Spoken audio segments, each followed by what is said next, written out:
नाज़रीन अवामी न्यूज़ में खबरन सिलसिलो जारी है। इन वक्त डिगड़ी में खबर डींदा डिगड़ी बरसा गोठ निमरो कपरी जे रवासी पोरियत अकबर अली वल्द शाह मोहम्मद कपरी प्रेस क्लब डिगड़ी मुसाफ़िर अॻियां दाईंदे चयो त कुछ ॾींहं अॻु डिगड़ी शहर में अस्पताल अॻियां मुंहिंजो मोटरसाइकिल नामालूम चोर चोरी करे विया, जेका मोटरसाइकिल बरामद करण में पुलिस नाकाम वही है। आऊं मिसकीन माण्हू आहियां, होटल ते मजूरी करे बच्चन जो गुज़र सफ़र कंदो आहियां, हाणे थाणे ते वेंदो आहियां त पुलिस ठला दिलासा ॾेई रवानो करे छॾे थी। इन IG सिंध DIG मीरप्रकाश ऐं SSP मीरप्रकाश ऐं ॿियनि वस वारनि खां मुतालबो कयो त चोरी थियल मोटरसाइकिल बरामद कराए ॾिनी वञे। मुंहिंजे भाउ जी तबियत सही कोन्हे, असीं डॉक्टर वटि वठी वियासीं अस्पताल। उतां अस्पताल मुंहिंजा ॿार निकितासीं त असांजी मोटरसाइकिल गुम थी वई।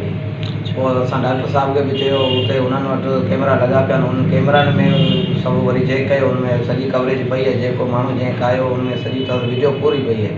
उन खां पोइ उहो वीडियो डॉक्टर असांखे ॾेखारे अची बाबा तव्हां वञो NC करायो, पोइ पाण असीं जांच करूं था।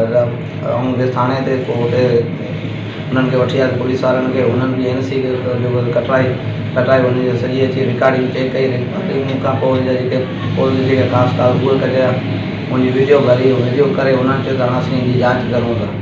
जांच करण खां पोइ हिकिड़ो ॿ ॾींहं मूंखे माना ईअं आसरनि में हा बाबा असीं लॻा पिया आहियूं कोशिशि में, अञा ताईं कुझु कोन थियो ते अॼु तक़रीबन 8 ॾींहं थी विया।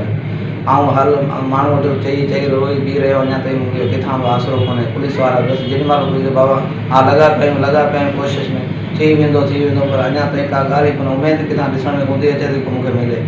इहो रुली मुंहिंजो ज़िंदगी ईअं पियो मोटरसाइकिल के चक्कर में पियो हलां। मज़ीद खबरों और तफसीलात के लिए विजिट करें हमारी वेबसाइट www.awamiNewsHD.com।